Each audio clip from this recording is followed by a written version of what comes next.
Good morning, ladies and gentlemen. Welcome to our weekly Parsha Shiur.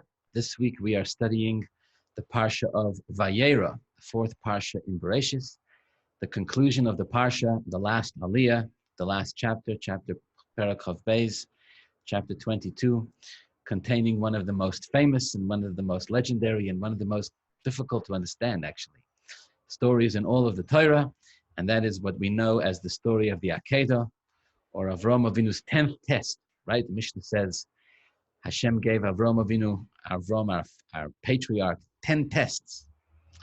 The 10th of which was known as the binding of Isaac, or the Nisayon HaAkedah, which we read about at the end of this week's Parsha, Parshas Vayera. Now, very briefly, because of course you all know the story. The story is that one day Hashem comes to Avraham Avinu, and Hashem asks Avraham Avinu, he tells him, please take your son, your only son, the one you love, Yitzchak, take him to El Eretz HaMoriah, take him to the land of Moriah, and there Hashem says, I'm going to show you a particular mountain, and I want you to take him and offer him as a sacrifice on this particular mountain. Avram does not hesitate. The Torah says he wakes up early in the morning, he saddles his donkey, he takes his son Yitzchak, he takes his son Yishmael, he takes his servant Eliezer. They head out for 3 days, they travel, and finally they reach the appropriate place, and Hashem shows him exactly which mountain he is referring to. According to the rabbis, this would later be the mountain in Jerusalem where in fact the temple itself, the Beis HaMikdash, was built. The altar, the Mizbeach upon which Avram, our forefather, bound up his son Yitzchak, is located in the very place where the altar would later be built when the temple was built thousands of years later. Be it as it may, Avram parks his wagon and his saddled horses at the foot of the mountain. He leaves his son Yishmael, his servant Eliezer, in the wagon. Him and Yitzchak take off by foot. They climb to the top of the mountain. There they construct an altar. And Avraham binds his son Yitzchak. Who, by the way, was not a child at this point, but he was 37 years old. He binds his son Yitzchak there on top of the mountain, and he reaches for a knife to slaughter his son. The son he had waited, him and his dear wife Sarah had waited 100 years to father. The son that all his hopes and dreams and aspirations were pinned on. His own flesh and blood. Avraham Avinu sends his hand, grabs a knife, and he is ready to slit his son's throat physically and offer him as a sacrifice to our Father in heaven. It is at exactly that moment that an angel calls out from heaven and says, Avraham, Avraham. And Avraham says, yes, here I am. And the voice from heaven, the angel tells him, do not slaughter your son. Do not even draw a single drop of blood from him. Don't do anything. This was a test. Hashem has now finally seen that your fear of him and you're ready to worship him is above all else. It supersedes anything else. You were prepared to give away even your own son. But Hashem doesn't actually want you to sacrifice him. So Avram releases his son Yitzchak. Instead, God facilitates that there be a sheep, a sheep, which is offered up as a sacrifice instead. Hashem once again blesses Avraham Avinu that his descendants would be as many as the stars of the heavens, and that his children would be, a great blessing. And the story ends there. Of the many, many issues that the commentaries discuss with this story, and of the many nuances and difficulties to understand, the commentaries raise the following discussion. Did Avraham actually think that Hashem wanted him to kill his son? Did he actually think that he was going to come down that mountain, a father bereaved of his only son? Did he actually? It seems, it seems unfathomable. Did Avraham Avinu actually think that he was going to kill his son and that would be the end of it? Or did Avraham Avinu know that there was going to be some kind of catch at some point, something would happen, and things would take a different turn? So, of course, when you read the story superficially, just at first glance, Avraham Avinu knows nothing. Hashem comes to him, tells him, take your son and offer him up as a sacrifice. And that was the test. Avraham Avinu was prepared to do it. He actually did it. He was prepared to, until at the last moment, an angel called out from heaven and told him stop. And if an angel hadn't done that, then Avraham Avinu would have gone all the way. This is, of course, when you read it at first glance, this is the way the story is understood. But then as you start reading it a little deeper, you very soon discover that things are really, really not that simple. Let's begin. If you have a Chumash in front of you, turn to a couple of verses before the story of the Akedah. Turn to chapter 21. The story of the Akedah begins in Perek Chav Beis in chapter 22. But turn to chapter 21, Pasuk Yud Beis. Pasuk Yud Beis, Pasuk 12. Over here, what's going on is that Avraham's wife, Sarah, doesn't like the way their child, Yitzchak, is being treated by Yishmael. You see, Avraham has two sons. He has two wives and two sons. One son from either wife. He's got a wife, Hagar, who gives him a son called Yishmael. Yishmael is 13 years older. He has another wife called Sarah, with whom he was married for many, many years before Hagar, but they have their child Yitzchak together 13 years after the birth of Yishmael, and they name him Yitzchak. And Sarah, the Torah describes, is watching the interactions between the two boys, between Yishmael and Yitzchak. And she doesn't like what's going on. So she turns to Avraham Avinu and she tells him, all right, Avraham, my dear, it's enough. It's time to get rid of Ben Ha'omo Hazois, of the son of this heathen woman. Get rid of Yishmael. And she orders him to chase his own son out of his house, together with his mother, together with Avram's other wife, Hagar. And the Pasuk says Avram is very distressed by this. He doesn't want to banish his own wife and his own son from his own house. But, when you got two wives, things get interesting. And one wife wants him to banish the other wife and the other wives and their child, and the child that her husband has with the other wife. Pasuk Yud Beis, Vayomer Elokim el Avraham.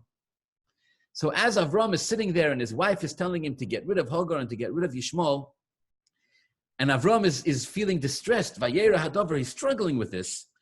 Vayomer Elokim el Avram, Hashem speaks to Avram. And Hashem says to him, Al Yera be'einecha, do not be distressed, do not be upset. Al anar v'al amasecha, about this lad, this child of yours, Yishmael, and his mother, your maidservant. Referred to that way because Hagar starts off, of course, as Avram's maidservant. Whatever Sarah tells you, including banishing your wife and your son, your maidservant, and your son Yishmael, you shall obey. If anybody here has a wife named Sarah, you have an eternal instruction from Hashem. Whatever Sarah tells you, you shall listen. Why? Hashem says, your descendants are destined to be called on your name through your son Yitzchak. Your real heirs, your real descendants, the chosen nation will come to you from your son Yitzchak, not from your son Yishmael. So here you have Hashem convincing, explaining, prevailing upon Yitzchak, prevailing upon Avraham Avinu, to get rid of his son Yishmael, listen to his wife Sarah, and Hashem says to Avraham, don't worry about it. You'll have more children. You'll have many children, but your people will come to you from Yitzchak and not from Yishmael. This way Hashem seeks to to ease him into the process of getting rid of Hagar and Yishmael, which eventually he does, he does. He banishes Hagar and Yishmael from his home as Hashem instructed him to. All right. Why is this a big deal? Well, because you turn the page a couple of verses later. Now Hashem tells Avraham to take his son Yitzchak and offer him up as a sacrifice. Okay. The trouble is that Yitzchak, at the point that Hashem tells Avraham to sacrifice his son Yitzchak, Yitzchak has not yet had any children. He hasn't gotten married yet. In fact, his wife is born. It's a separate story, but his wife is born right after the story of the Akedah. His wife isn't even born yet when the time that Hashem comes to Avraham and tells him to sacrifice his son Yitzchak. So Yitzchak has no children. Now Avraham Avinu's got two conversations with Hashem playing in his head. On the one hand, he has Hashem telling him, take your son Yitzchak and sacrifice him. On the other hand, he has Hashem's voice telling him, you're going to have children from Yitzchak. So Avraham, the faithful servant, doesn't say anything. He doesn't challenge Hashem. He doesn't say, wait a second, Hashem, what do you want me to do? You want me to marry him off, get him a shidduch and have grandchildren? Or you want me to slit his throat, God forbid? Well, which one is it? He doesn't say anything. He just picks up his son Yitzchak and saddles his horse and off they go. Saddles his donkey, and off they go. But surely the commentaries say, perhaps in Avraham Avinu's mind was twirling the thought of, wait a second, how is this going to end? It cannot end as simply as it seems like it will end, because Hashem has already promised me. Avraham Avinu must have been thinking somewhere in his head, Hashem already promised me that I'm going to have children from my son Yitzchak. Keep thinking. Turn the page. Now let's go to the actual story of the Akedah. So Hashem instructs Avraham Avinu to take his son Yitzchak, and off they go. The Pasuk says, now I'm in chapter 22, Perek Chav Beis, Pasuk A. Vayomer Avraham el Norav. Avraham has now reached the place where Hashem wants him to go to do the Akedah. And Avraham says to his Norav, he says to his lads, he says to Yishmael and Eliezer, Shvu lachem poyim hachamoyer. Wait here with the donkey. Va'ani v'hanar. Me and the lad, me and Yitzchak, neilcha ad koi. We will go until koi. V'nishtachave. We will bow down. V'nashuva, and we will return aleichem to you. We will go till koi, and we will bow and we will return. Says Rashi, what did he mean when he said koi? Two explanations. According to the second explanation, Rashi quotes a medrash. Avraham Avinu said to his lads, I'm going to see what Hashem meant when Hashem said to me, as he pointed to the stars of the heavens, and he said to me, quote, Koi yihi ezarecha. Koi yihi ezarecha. Hashem said to Avraham Avinu, so shall your descendants be, as he pointed to the stars. So Avraham grabs his son Yitzchak, whom Hashem, at least in his mind, has told him to slaughter, and he tells his sons, listen, I'm going to take this lad, we're going to Koi. Nelcho ad Koi. What's ad Koi, says Rashi, from the Medrash. I'm going to go find out what Hashem meant when he pointed to the stars and says, so shall your descendants be. What's the connection between the Akedah and Hashem's pointing at the stars? Well, again, the meaning is obvious. But Hashem, what Avraham Avinu is saying to the lads is like, look, something's going on here because Hashem promised me that I was going to have descendants from Yitzchak as many as the stars. He said, so shall your descendants be. Now Hashem is telling me to slaughter him. I don't know what's going to happen. But we're going to find out. Nelcho ad koi. And then he says, and when we bow, after we bow, we shall return. And we shall return to you. Again, Rashi, we shall return. Avraham thought he was going to go sacrifice his son Yitzchak. Who's we shall return? Says Rashi, Avraham prophesied that they would both return. Rashi doesn't even say that this was a subconscious prophecy. So here it is, Avraham Avinu spelling it out. He says, look, we're going to bow down. He didn't tell them, that he's going to sacrifice his son Yitzchak. He says, we're going to bow down and we're going to come back. Of course, on a simple level, The reason why he didn't tell them is because he didn't want to tell them that he was going to slit his son's throat, of course. He didn't tell them, he didn't want them to know that his plan was to shecht his son Yitzchak, of course. Of course, he didn't want them to know. That's why he said it that way.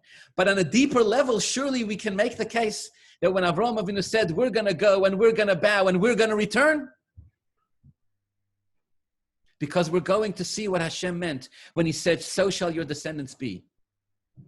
Perhaps Avraham Avinu is alluding, perhaps Avraham Avinu is letting us know that he's in on it here, and he knows that this is not going to end the way it seems. Let's keep going. Avraham and Yitzchak, they finally climbed the mountain. And Avraham binds his son Yitzchak on the Akedah. The Pasuk says,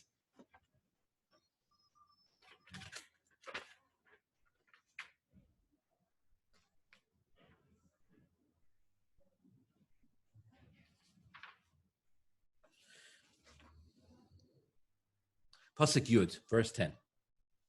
Avraham Avinu tied up Yitzchak and he put him on the wood. Vayishlach Avraham es yodai. Avraham sent his hand. Vayikach es hamacheles. He takes a hold of the knife. Lishchot es benoi, to slaughter his son. And at that point, of course, the Malach, the angel, calls out to him from heaven. And the commentaries all jump in this verse. Vayishlach Avraham es yodai vayikach es hamacheles. Avraham sent his hand and took the knife. Why does the Torah say that Avraham sent his hand? Imagine if I wanted to describe to you that I grabbed a spoon. What would I say? I sent my hand and I took a spoon. I sent my hand and I grabbed a cup of coffee. I sent my hand and I turned the doorknob. Who talks that way? Who says I sent my hand? Nobody sends their hand. You reach out with your hand. What's up? What's Vayishlach Avraham es yodai? As if the hand is some sort of emissary that Avraham sends.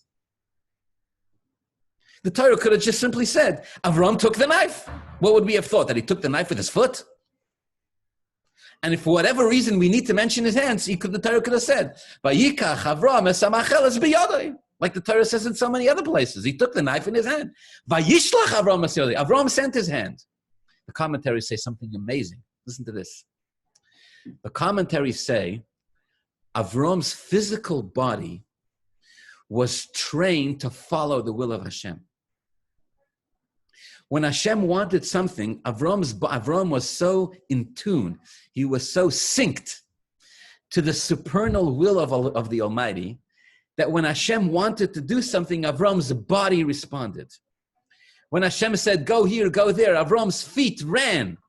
When Hashem said, say this, say that, Avram's mouth talked. When Hashem said, whatever it was that Avraham Avinu was supposed to do, any instruction that Hashem gave him, Avram's body responded. You know what happened, the commentaries say, when it came time for Avraham Avinu to take the knife to shecht his son? His hand didn't move. His hand didn't budge. Why not? Well, because subconsciously, spiritually, however, whatever word you want to use, at some point Avram knew, or Avram's body knew, or there was a sense, or his neshama knew, that it wasn't the will of Hashem that he shecht his son. So he finds himself standing there faced apparently with an instruction from Hashem. He's trying to send his hand, and his hand isn't moving. Now go back to the pasuk. Vayishlach Avraham es yodai. Avraham Avinu sends his hand. His hand didn't want to go. His hand didn't want to take the knife. His hand knew spiritually, subconsciously, that this was not the will of Hashem. The example, the metaphor that's used for this in the writings of Chazal, they use the term Merkava. Merkava means a chariot. A chariot does whatever the rider wants it to do. A chariot doesn't have a will of its own. It doesn't have a mind of its own. It doesn't have a consciousness of its own. Avraham Avinu's body was a chariot. It was a conduit for the will of Hashem. Whatever Hashem wanted was manifest in the physical body of Avraham Avinu. Comes time to take the knife, Avraham Avinu notices his hand's not moving. Vayishlach Avraham es yodai. He has to force his hand. So he does force his hand and grabs the knife. But I ask you, if Avraham Avinu knew that his body responded to everything Hashem wanted, Would he not have asked himself, why is my hand not moving? If this is what Hashem wants? Again, you can see the same thing playing out here. At some point, Avraham can realize that there's something else going on here. Hashem already promised him he was going to have children from Yitzchak. As many as the stars. Comes time to grab the knife, his hand doesn't move. What did Avraham Avinu know? And what's really going on in his head here? And now let's ask the greatest question of them all. And if Avraham Avinu did know, or did have the sense that things were not going to end as they seem, then what's the test? Then what's the test? Why is this such a great nisayon of Avraham Avinu? Hashem said, take your son Yitzchak and shecht him. Avraham Avinu stood there and said, but Hashem already promised me I'm going to have children from Yitzchak. No, now what? So why is this such a gavaldika? Why is this such an incredible nisayon? It gets even better. The Talmud in Masechta Sanhedrin, the Gemara, relates a conversation that takes place between Satan and Avraham Avinu as they're walking up the mountain. The Satan creates a mirage, a huge body of water. Avraham Avinu walks right through it.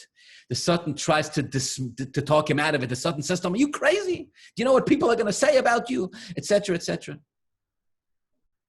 The Gemara says the Satan sees he cannot talk Avraham Avinu out of it.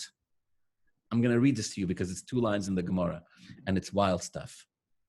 Omar Lei, the Satan says to Avraham, Ve'elai dovar yogunav. I have secret, stolen information from you. Okay, just close your eyes for a second and picture the scene. Avraham and his son Yitzchak climbing up the mountain. Avraham is getting ready to face his 10th and final greatest test. Hashem has just apparently told him to shecht his son. And the Satan Nudnik won't let him alone. And the Satan says to Avraham Avinu, Elai dovar yugunav. It's a quote. He says, I have secret information that I'm not supposed to have, stolen from the secret files. Kach shamati me'achoyrei hapargoid. The Satan says, I've heard this from behind the spiritual curtain, from behind the central headquarters of the information, secret information, the CIA upstairs. I heard, quote, Haseh la'oila ve'ein Yitzchak la'oila. When it's all over, the Satan tells Avraham, you're going to offer up a sheep and not Yitzchak. The Gemara says. The Gemara says the Satan told Avraham as he was on his way up. The Satan says, I have information I'm not supposed to have. I have davar yugunav. I have a stolen word. I heard it from behind the curtain, from where they were talking in the smoke-filled rooms where the information was being shared and nobody's supposed to know. Top secret. You know what they're saying over there in God's office? Haseh la'oila ve'ein Yitzchak la'oila. This whole thing is a sham. In the end, it's going to be a sheep, not Yitzchak. Omar Loy, Avraham responds to the Satan. Quote, Kach oinshoy shel badoi. He says to him, these are the consequences. This is the punishment of a deceitful individual. You're a liar, says the Satan to Avraham Avinu. And I'll tell you what the punishment for being a liar, I'll tell you what the consequence for being a liar is. You know what it is? Quote, Sha'afilu Omar Emes Ein Shoymen Lai. Even when you tell the truth, nobody's going to listen to you. Even when you tell the truth, nobody's going to listen to you. End of conversation. And you read this and you want to pull the hair out of your head. It doesn't seem to make any sense. Why is the Satan telling Avraham Avinu, apparently, by the way, as much as we call the Satan a liar and a deceitful individual, the Satan was on the money. The Satan tells Avraham Avinu, I heard them talking in behind closed doors. They said it's not going to happen. There's going to be a sheep that's going to be offered up in there, not a human being, Rahman al-Islam. Haseh la'oila ve'en Yitzchak la'oila. The first question you ask yourself when you read this is, why is the Satan telling him this? This is supposed to be a challenge for Avraham. This is supposed to be some kind of the Satan. What's the Satan's motive in telling Avraham Avinu? It's not going to be Yitzchak that's going to be offered up in the end. It's going to be a sheep. What's the Satan trying to do with that? He's trying to make it easier for him. What is he telling Avraham? Don't worry, everything is fine. It's okay. Just keep doing what you're doing. The Satan's trying to talk him out of it. In the meanwhile, he's telling him, don't worry. Everything is going to be fine. And Avraham Avinu's response to the Satan is even more difficult to understand. He turns to the Satan and says, the punishment of a liar is that even when he tells the truth, we don't listen to him. So Avraham Avinu knows that the Satan is telling the truth. Avraham knows the Satan is telling the truth because he's telling him, you're telling the truth. And he's still telling him, and I'm not listening to you. So what Avraham Avinu is planning to shech his son Yitzchak, when he knows that the Satan is telling the truth, that in God's secret quarters, the secret plan is that in the end it'll be a sheep, not Yitzchak. The conversation seems so difficult to understand. What's the point? It's like Avraham Avinu is telling him he's like, shh, just be quiet, don't say anything. Nobody's going to listen to you because everybody thinks you're a liar. But he's not. The Satan is telling the truth. It's difficult to understand why the Satan is telling. It's difficult to understand what the Satan's motive in telling the truth here is. But the Satan is telling the truth. And why is Avraham shushing him and telling him nobody's going to listen to him? What's the meaning of this conversation? I do want to just say before I move on that once again from this Gemara, it seems clear that Avraham knows, or at least has some very good sense, that Yitzchak is going to survive this. Because even as the Satan says to him, Haseh lo'oila ve'en Yitzchak lo'oila, and even as Avraham Avinu tells him, you're telling the truth, Avraham Avinu still says he's not going to listen to him, but doesn't at any point tell the Satan that what you're saying is a lie. He doesn't even act surprised. He doesn't go, Avraham Avinu doesn't go, what? Nothing. Avraham Avinu says, I'm not listening to you. Although he is listening to him, because he's clearly acknowledging that the Satan is telling the truth. And let's dissect Avraham Avinu's comment for a second. The consequence of a liar is that even when he tells the truth, nobody listens to him. I don't know if any of you have any experience in dealing with liars in your lives, but this is a very true statement, right? The challenge with being a liar is that people stop trusting you. And even when you tell the truth, nobody trusts you because they think you're always lying. Okay, but that's from the liar's perspective. From the perspective of the people who interact with the liars, we just know that we can never trust anything they say. We don't know if what they're saying is true. We don't know if what they're saying is not true. Sometimes it's true, sometimes it's not. We never know what to do with it. So we just disregard it all, as Avraham Avinu tells the Satan. But we only disregard it. We only disregard the words of a liar if we don't know. If we don't know whether what the person is saying is true or not. In this case, Avraham Avinu didn't know. The Satan tells him, I heard this from behind the cosmic curtain. This is what they're saying. And the Satan quotes a pasuk, by the way. Haseh lo'oila ve'en Yitzchak lo'oila. So what, Avraham Avinu doesn't know? He could have told the Satan, how am I supposed to know if what you're saying is true or not? No, it's not what he says.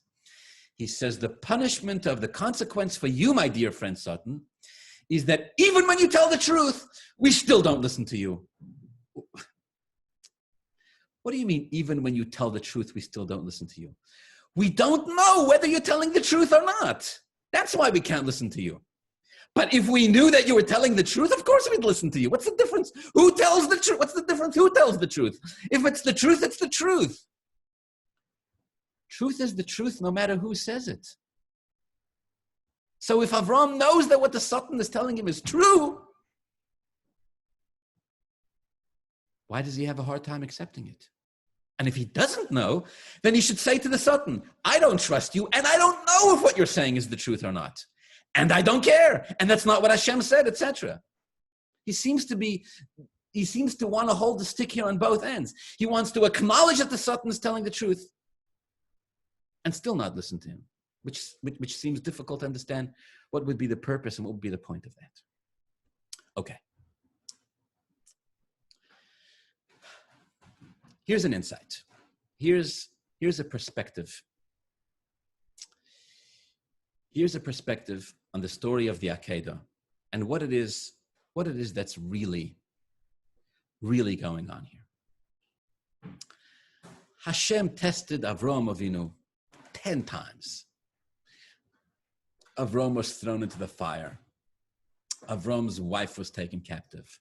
Avraham arrived at the place where Hashem sent him only to discover that there was a famine. Avraham was childless, till he was in his late 80s. The son that Hashem promised him, Yitzchak, is not born till Avraham Avinu is 100. It's safe to say that Avraham is a man of belief. He's a man of faith. He's a man of trust. He went around and convinced the whole world to believe in Hashem, or many large segments of it. At this stage, Avraham Avinu is 137 years old. And one day Hashem comes to him and says, I want you to take your son Yitzchak and slaughter him. One has to ask themselves when they read the story, why? Why did Hashem do that? That's in general, that's a very dangerous question to ask. We can never ask why Hashem does things. But it seems disturbing. What do you want from this poor guy, Avraham Avinu? Really? What did the guy ever do to you, God? What? Risked his life, discovered Hashem himself on his own, taught the whole world about the existence of Hashem, lived a life dedicated to the cause, according to the Medrash, was imprisoned by the king of the time, Nimrod, for his beliefs in one Hashem for 13 years. What else is it going to take for this man to prove his loyalty? What do you want him to do? The Kazatska? Enough! 147 years old. Wait a second, says Hashem. I got one more test for you, and oh boy, is this a test. Take your son, the one that you waited your whole life for, and put him on the Akedah. Hashem wasn't convinced that Avraham would do it. Hashem wasn't convinced of Avraham's loyalty. Hashem wasn't convinced of Avraham's faith and trust that he was ready to give away everything. There was a time, the Medrash says that Avraham was poor. Humble beginnings. He was a poor man. Every time I read this, it boggles my mind. Hashem told him to travel. Okay, so he traveled. But you know what happens if you got no money? If you got no money and you start traveling, you got nowhere to stay. So Avraham Avinu arrives at a hotel. He needs to spend the night somewhere. He's left his house because Hashem told him to. So he comes to check into the hotel and they say to Avraham Avinu, no, we need your license, we need your ID, and we need your credit card, so to speak. And Avraham Avinu gives them his ID and his credit card and he tells them, look, I've got go nisht. Ich hab nicht kein Geld. I have no money. I cannot pay you right now. But Hashem promised me that I'm going to be wealthy. Avraham Avinu tells these hotel owners, Hashem promised me that I'm going to be wealthy. And when I make my money, I'll be back and I'll pay you. And you know what happens? They host him. Imagine, right? Imagine you're a hotel owner and a guy comes to check in. No, it's an average, maybe it was a nice hotel, maybe not such a nice hotel, Best Western, I don't know. You come there, $145 for the night. No problem, the guy tells you. Hashem, God promised me wealth. As soon as the promise comes through, I'll come back and pay you. For now, I need you to put me up on credit. What are you, nuts? Go, God promised you wealth. Go ask God. Why should I put you up for free? Just because, no, they accepted it. Absolutely. Hashem promised you you'll be wealthy. Sure, by all means, go ahead. So he does. He stays there in these hotels, one after the next. And then, of course, he becomes wealthy. And you know what happens? He goes back to all the same hotels and he pays up. How many nights did I stay here? 3 nights? Here you go. You see, you remember Hashem promised me I'd be wealthy? Here it is. And he pays up all the money. which means that his belief in Hashem was so real. It was so contagious that people weren't just ready to worship as Avraham Avinu worshiped. They were ready to give him credit on his belief and trust that Hashem would make him wealthy, and they did. So this guy he's God's emissary in the world. What was the reason? What was the need? What was meant to be accomplished here? What was God looking for when he comes to Avraham one morning and says, now take your son and slaughter him?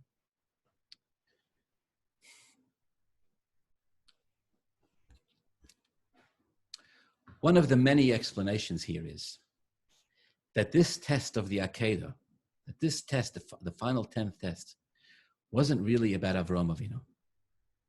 It wasn't about Avraham. It wasn't about him at all. His loyalty was never doubted. His commitment was never doubted. His belief. He himself was cast into the fire for the sake of his belief in Hashem. So what was this really all about? It was about Yitzchak. It was about his son. Hashem said to Avraham Avinu, you're fantastic. You're amazing. Your belief in me overshadows everything else. It's time to inaugurate your son.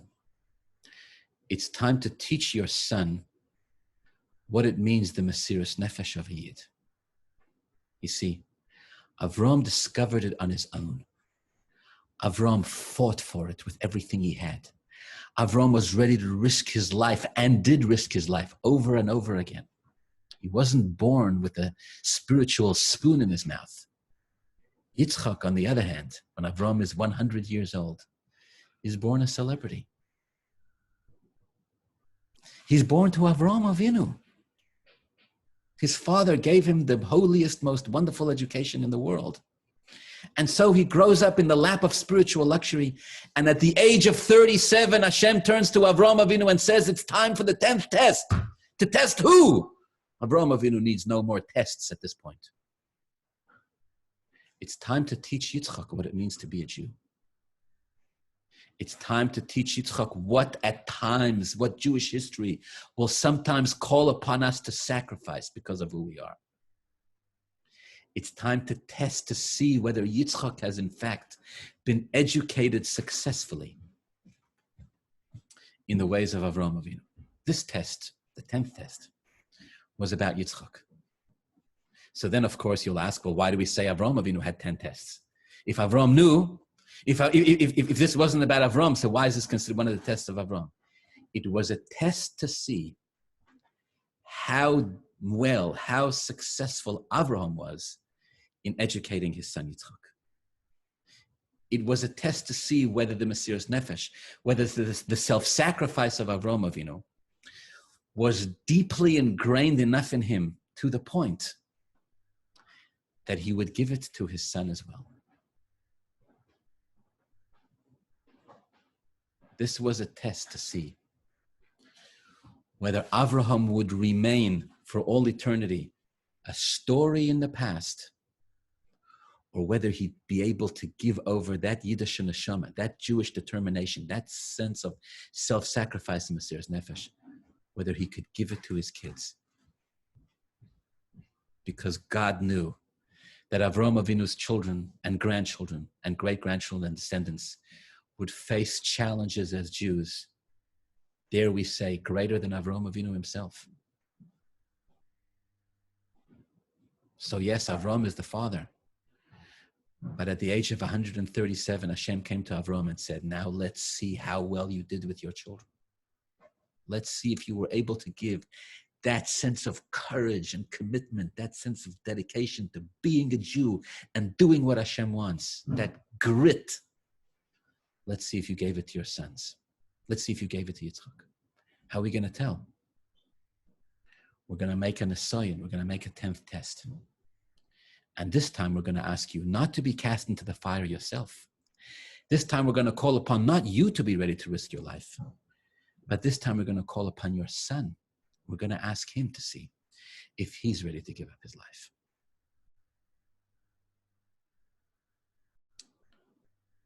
I believe that this is the meaning of the very first one of the very first Rashis in the beginning of the whole story of the Akedah. When Hashem came to Avraham and he said to Avraham, please take your son, Yitzchak, offer him up. The Torah uses the word no. No in biblical, no is the word for please. Please take your son. And here on the word no, there is an unbelievable Rashi. Rashi says, Hashem said to Avraham Avinu,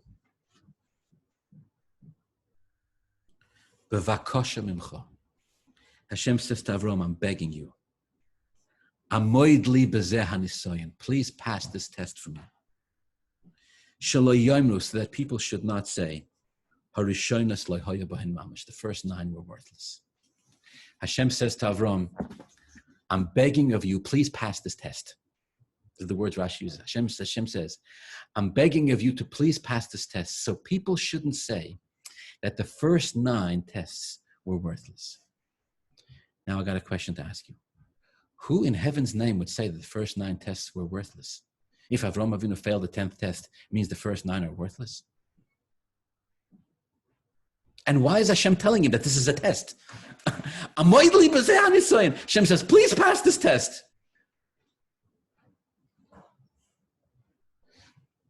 And Hashem says, why should you pass the test? So that people won't say that the first 9 are worthless. And if nobody's going to say that, then what? Then it's okay to fail the test? It's very difficult, Rashi, to understand. I'll tell you what I think. I'll tell you perhaps what Rashi is saying. Rashi is saying, look, Hashem said to Avraham Avinu, we're going to see if you can give this to your son Yitzchak. If you can't, if you cannot give, if this is too much to ask, the self-sacrifice of a Jew is too much to ask, Hashem says, then everything you've accomplished until now is worthless. You know why? Because you're going to die one day. What happens then? What happens? You see, my friends, this is the story of the Akedah. This is the discussion here. What happens after the death of Avraham Avinu? What happens when the Elter Zayda, the frum one in the family, finally returns his soul to our Father in heaven? What happens to the family? Does the family sit there and go, we had a Zayda who was so holy. We had a Zayda who was so dedicated. He was ready to risk his life for the sake of his belief in Hashem. We hang his picture on the wall and we kiss it. But we're not prepared to make the same sacrifices. We're not prepared to live that way. He was a Bissel Meshuggah Frum. What are you going to do? He wanted us to live that way. No, Beseder. We think he was fantastic. But we can't live with that type of self-sacrifice. If the self-sacrifice doesn't climb into the bones of the children, then what would be left of Avraham Avinu? A beautiful story. You would be able to read about it in the pages of the internet. We would say, once upon a time, there was a Jew. His name was Avraham Avinu. He was so dedicated to his belief in God, they threw him into a furnace of fire. And he was saved miraculously. What a fantastic story. But what about the mamash? What about any tangible impact? What about any remnants of Avraham Avinu? Well, it's a story. There are thousands of stories. There are millions of stories. It would be in the past. So Hashem comes to Avraham Avinu and says, Bevakosha mimcha, I'm begging of you, please, give your values to your children.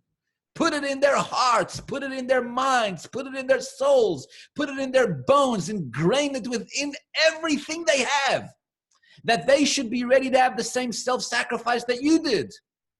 And teach them to teach it to their children, and theirs, and theirs. For 3,500 years and then some. And then the world will know what a Jew is. And then the world will know what type of sacrifice a Jew is prepared to have for the sake of his belief in Hashem. And then the world will know that the greatest thing we can do ever, the 10th test, is truly impart our values to our children. Now let's go back to the story. Avraham Avinu is walking up the mountain and he meets the Satan. And the Satan is trying to talk him out of it. The Satan says, such holy rollers you two are, Avraham and Yitzchak, going to shech your son Yitzchak. The Satan says, I'm not impressed. In heaven, they're saying it's going to be a sheep, not Yitzchak. What's the Satan trying to do? Ruin the moment. What does the Satan want? Not to convince Avraham. Avraham needed no convincing. Avraham was told by Hashem he was going to have more children from Yitzchak. Avraham was told by Hashem, you'll have more children from Yitzchak. Avraham knows how this is going to end. So what's the Satan trying to do? He's trying to get Yitzchak's attention. He's trying to throw Yitzchak off. Yitzchak, who never heard Hashem say he's going to have children. Yitzchak, who never heard Hashem's promise that the descendants would be as many as the stars. Yitzchak, who thinks he's going to die. Yitzchak, who's ready to sacrifice everything for the sake of being a Jew, for the sake of fulfilling what it is that Hashem wants, without holding anything back, without any calculation, without understanding. Yitzchak, who understands that at times as a Jewish people, it seems like Hashem calls upon us to make sacrifices that we shall never understand. He's ready to do it and he's going. And the Satan shows up and goes, big deal. Nothing's going to happen. Don't worry. Everything is fine. It's a sheep that's going to become a sacrifice, not Yitzchak. And Avraham looks at the Satan and says to him, you're wasting your time. You don't understand who you're talking to. You're talking to a Jewish child here. Afilu oimer emes ein shoymin lo. Yitzchak doesn't believe you. I believe you, Avraham says. I know you're telling the truth. My son Yitzchak doesn't. And he doesn't care. He's ready to do whatever it is that Hashem wants from him to do. And that's the end of the conversation with the Satan.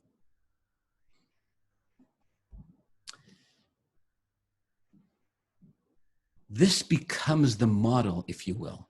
This story becomes the model. It gives us an insight into what's the meaning of Jewish education. No, I'm not saying that fathers should take their children and pretend like they're going to do the Akedah. I'm not saying that. What I'm saying is that fathers, ever since the day of Avraham Avinu and his son Yitzchak, have taught the same message to their Jewish children and will continue to do so till the end of Mashiach comes and beyond. And the message to them is that to be a Jew is to be an outer worldly being. Your very existence is a miracle, conceived miraculously, born miraculously, promised by Hashem for 100 years, told that your descendants will be as many as the stars, and not something that at times you'll be able to explain. And the Jewish nation will at times face what seems like the fear of extinction. When b'chol doir v'doir oimdim aleinu l'chaloseinu, in every generation they will rise up against us to annihilate us and destroy us unless we relinquish our Jewish identity. And from the day that Avraham took his son Yitzchak by the hand, knife in hand, wood in hand, took him to the top of the mountain, to the holiest place on earth, bound together his hands and feet, and put a knife to his throat. And Yitzchak accepted it. From that day on, it is embedded in the Jewish education of every single child represented by Yitzchak, by every Jewish father represented by Avraham Avinu, that the Jewish people will survive whatever Hashem sends our way because we trust in Hashem with our very lives. And even when everything around us looks like it's about to go up in smoke, and even when it looks like we're, Rahman al-Islam, may Hashem protect us, facing life-threatening challenges, a Jew's trust in Hashem remains strong. Avraham knew how the story was going to end. Yitzchak didn't. Vayelchu shneim yachtov, Avraham and Yitzchak walked together up the mountain. Neither hesitated. Avraham knew, Yitzchak didn't. Avraham was promised by Hashem, Yitzchak wasn't. They had the same self-sacrifice. It was the moment where Yitzchak displayed that he was truly a child of Avraham Avinu. The first Jew merited to have a son who went in his ways. And he was now ready to be the Avraham Avinu of his generation and give birth to a Yaakov. And from him came 12 tribes. And from him came the Jewish nation. And you and I and every member of Klal Yisrael. For all eternity, there is an indestructible spirit in the heart of the Jew. No longer would anybody ever say that Avraham Avinu's first 9 tests are worthless. You see, Avraham's generation looked at him and laughed.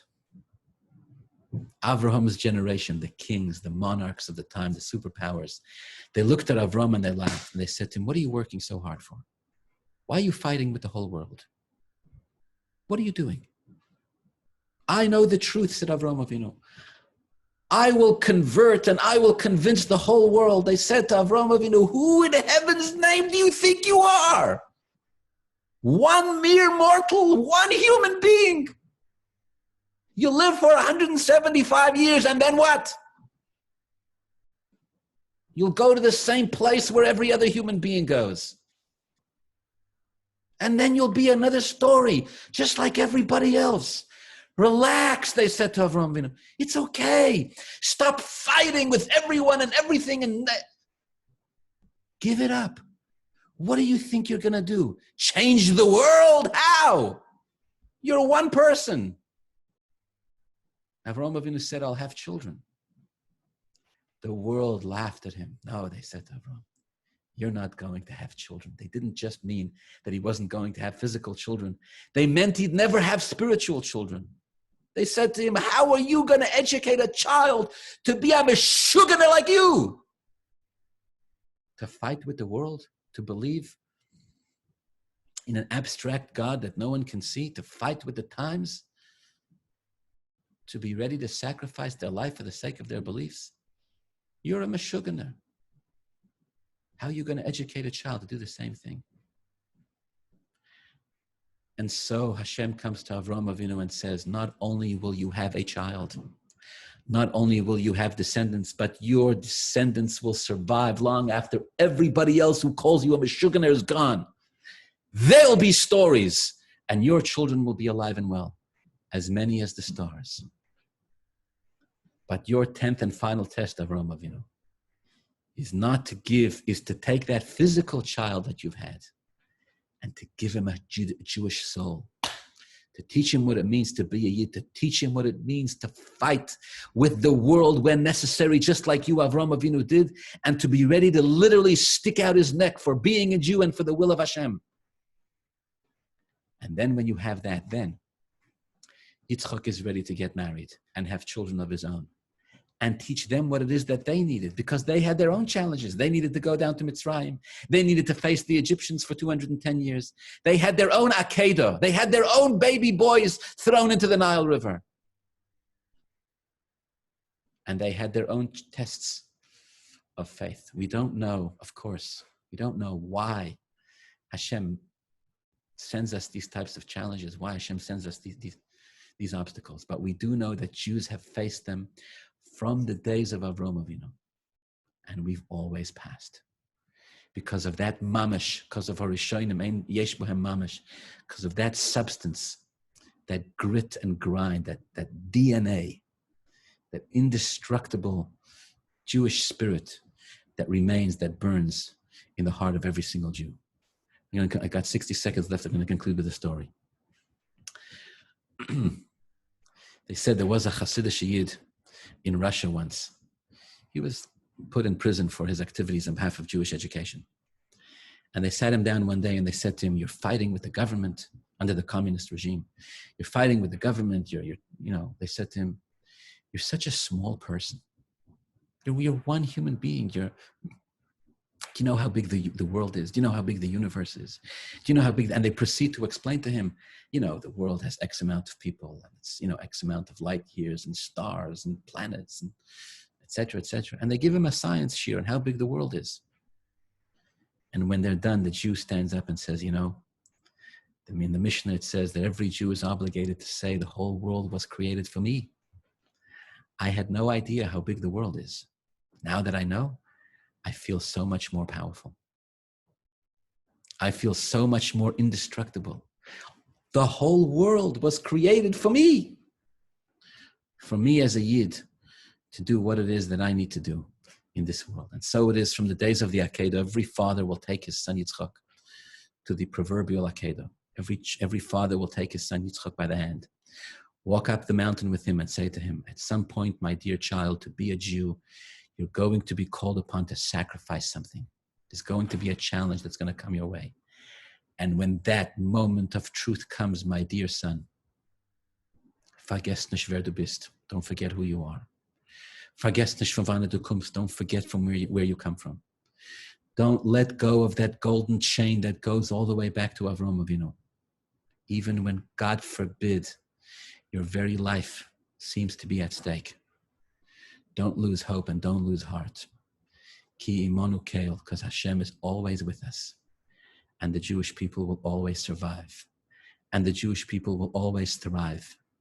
And even after everything else is long gone, and all of the scoffers and all of those who mock, and all of the stuff that goes on when we look around in the world today, and everything seems to be going bananas, even after it's all gone, the Jewish people will still be here, bigger and stronger than ever, and still tell the same story of the Akedah, and talk about Avraham Avinu arguing with the Satan on the way up, and the Satan says, but your son isn't going to be slaughtered. Nothing's going to happen. You're wasting your time.